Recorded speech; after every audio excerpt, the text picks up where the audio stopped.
Oi, bebês! Meu nome é Sandy, eu sou a professora de física aqui de vocês do Projeto Evolução, tá? Desde já, deixe seu like, seu joinha, se inscreve no canal e hoje a gente vai falar de vetores. Vamos lá!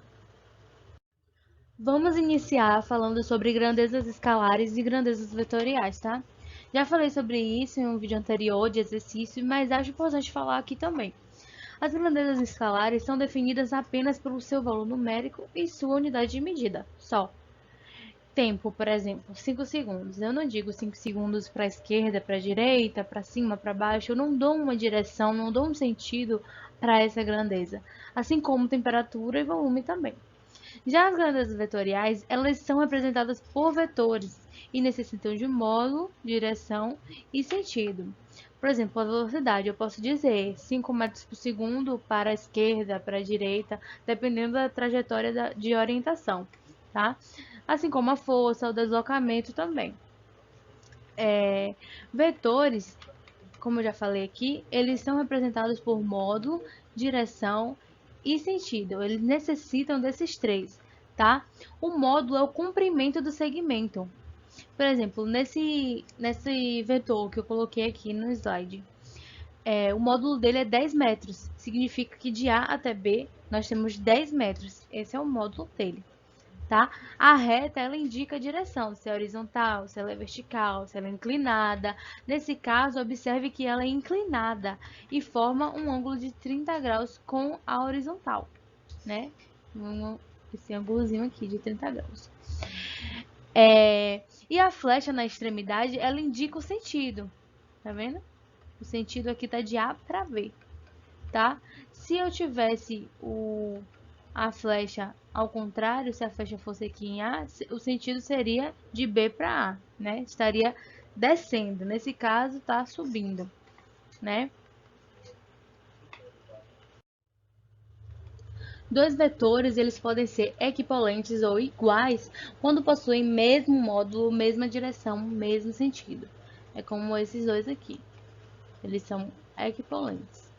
Eles são simétricos se possuem mesmo módulo, mesma direção, mas possuem sentidos opostos. Observe que a seta desse está para cá e a desse está para cá. Então, eles estão em sentidos opostos. Eles são colineares se eles tiverem a mesma direção. Apenas, tem a mesma direção, eles são opostos. Independente do sentido, independente do módulo, tá? E eles são concorrentes quando eles possuem direções diferentes, tá? Não podemos esquecer também de falar do vetor nulo, que ele é o conjunto de todos os segmentos nulos sendo representado por esse aqui, só que esse vetorzinho aqui. Esqueci de botar setinha, então tô colocando agora. E o módulo dele é zero, tá? Um vetor é chamado unitário também quando seu módulo é igual a 1. Dessa forma, ele também pode ser chamado de versor, tá?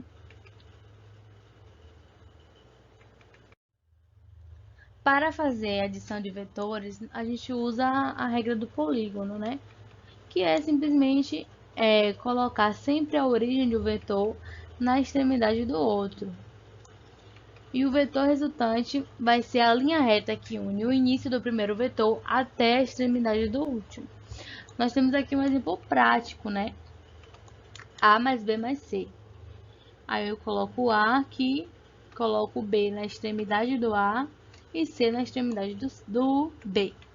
E a solução vai ser justamente um vetor que une a origem de A até a extremidade de C, tá? Nos casos que nós temos, nesse caso aí, o módulo a gente vai deixar mais um pouquinho para frente. Se eu tenho dois vetores com a mesma direção e sentido, eu vou usar a regra do polígono, né? Coloco na extremidade do outro. E eu tenho que o vetor resultante vai ser esse R aqui, que está em azul, né? Esse Rzão aqui.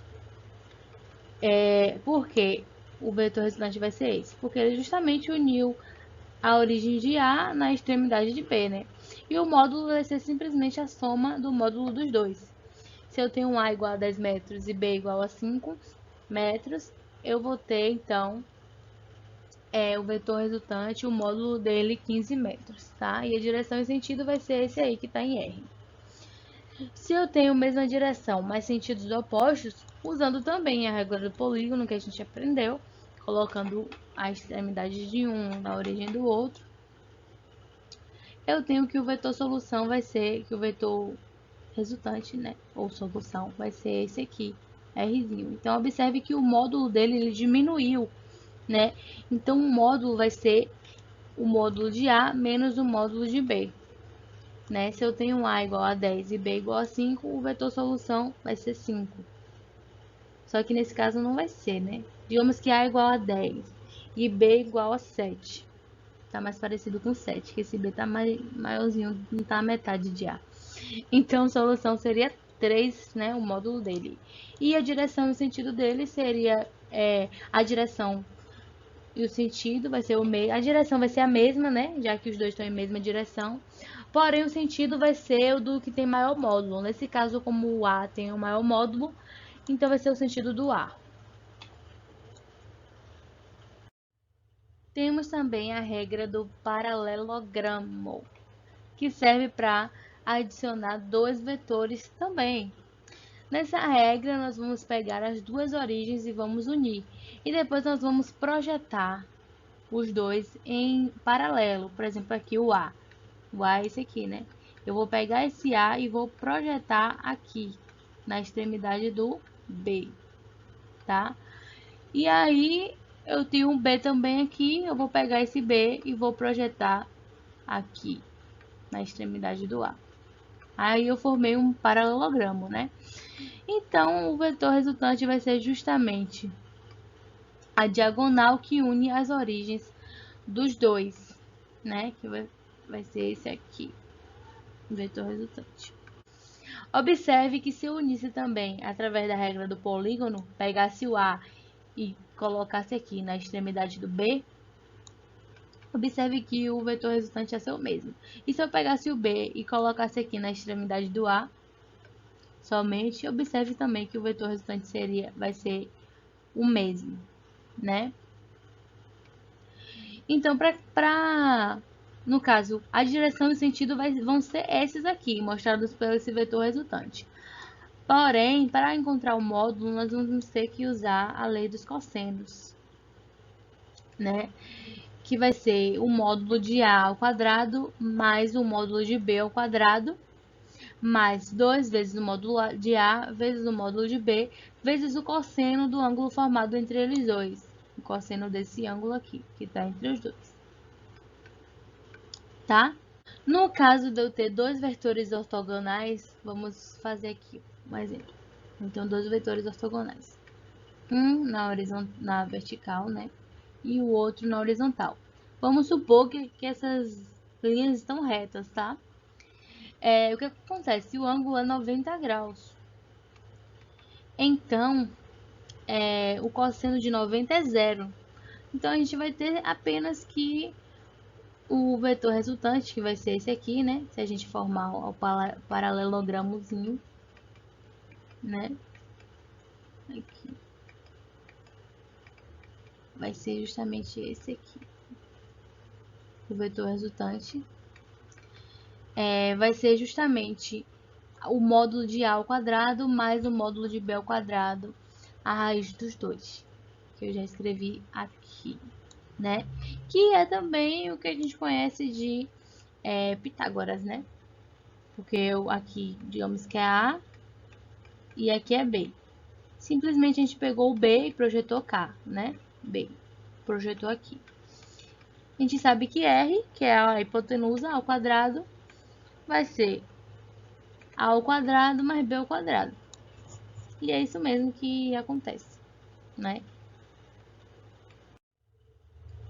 Coloquei aqui, né, os senos, cossenos e tangentes de alguns ângulos que devem ser memorizados, porque você vai precisar na hora da prova e não vai poder pescar, não vai ter lá na questão esses dados, tá? Isso aí você precisa saber realmente, principalmente esse daí que eu coloquei aqui.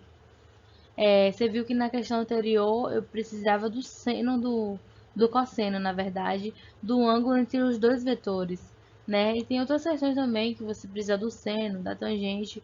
Então é importante você memorizar essa tabela, tá? Para fazer essa tabela, para memorizar ela, é o seguinte: você vai colocar primeiro os ângulos em cima, depois o lado seno, cosseno e tangente. Primeiro você vai colocar o seno e o cosseno, que vai ser o seguinte: você vai pegar e vai botar 1, 2, 3 em cima, né, da fração 1, 2, 3, tá vendo? 1, 2, 3. E aí no cosseno você vai colocar 3, 2, 1, tá vendo? 3, 2, 1. E aí você vai colocar 2 embaixo de todos. Observe que todos aqui, seno e cosseno, tem 2. E raiz onde não tem 1. Isso aí é o do seno e cosseno. Observe a musiquinha. Eu vou cantar aqui agora. Não me critiquem pela minha voz, tá? É o seguinte: 1, 2, 3, 3, 2, 1. 2 embaixo de todos, raiz onde não tem 1. A tangente é diferente, veja só, vocês, raiz de 3 sobre 3, 1 raiz de 3. A tangente você não precisa gravar, porque a tangente é simplesmente o seno sobre o cosseno, seno dividido por cosseno.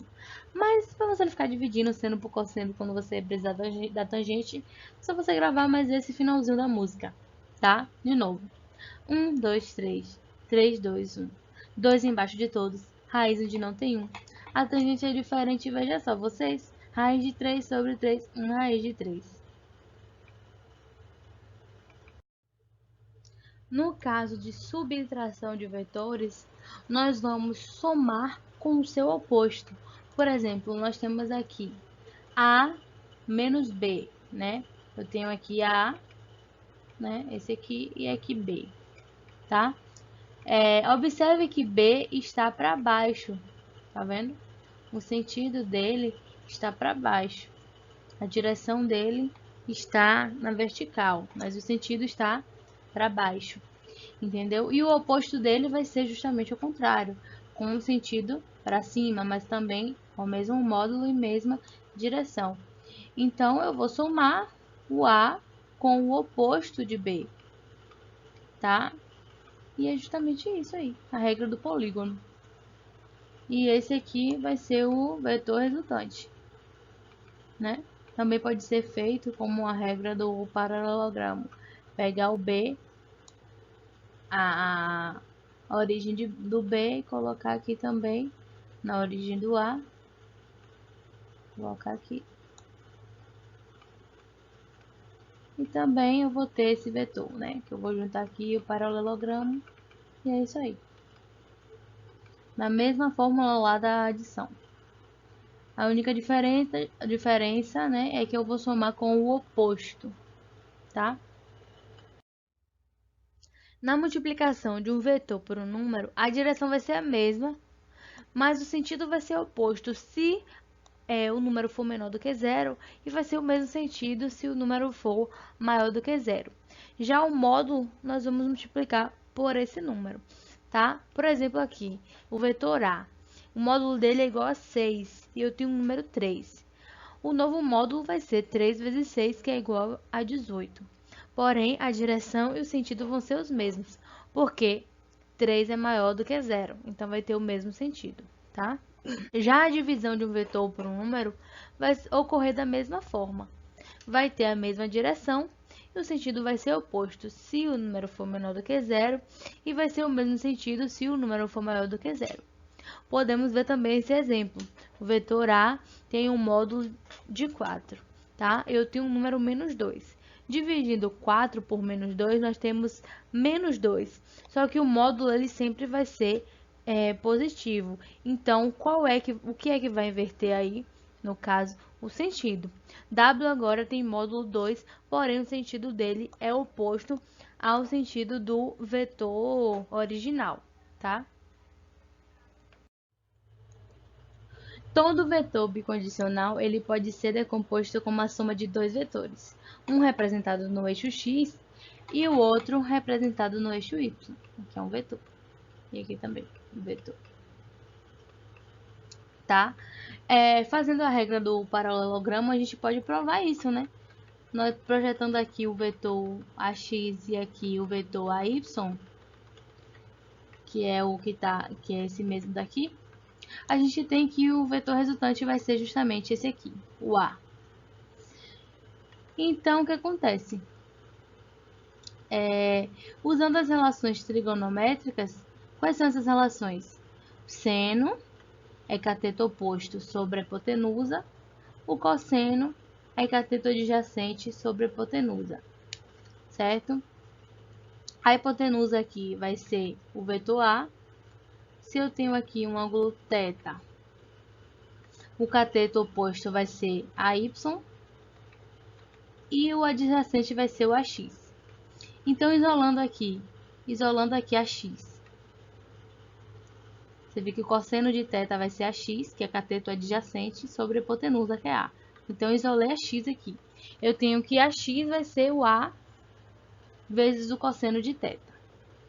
E a Y vai ser o A vezes o seno de θ. Certo? Se eu tivesse aqui o ângulo desse lado, um ângulo φ, já seria ao contrário. Por quê? Nesse caso aqui, a hipotenusa está aqui, né? O cateto adjacente já não vai ser o AX. O cateto adjacente ao ângulo vai ser a Y. E já o cateto oposto ao ângulo vai ser AX. Entendeu? Então, como é que eu faço para gravar isso sem ficar pensando muito? Você vai fazer o seguinte.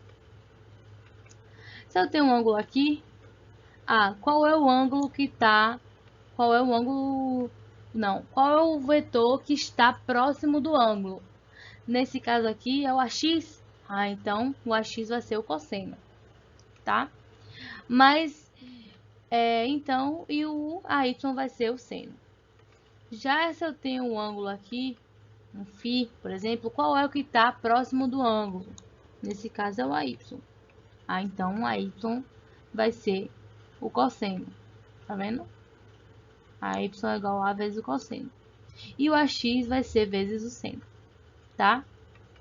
É uma forma de você gravar, porque às vezes você fica, porque o AX vai ser sempre vezes o cosseno, mas tá errado, tá? Por que tá errado? Porque se o ângulo que ele te der for esse aqui de cima, não vai ser o cosseno, vai ser o seno, porque é o que está afastado do ângulo, entendeu?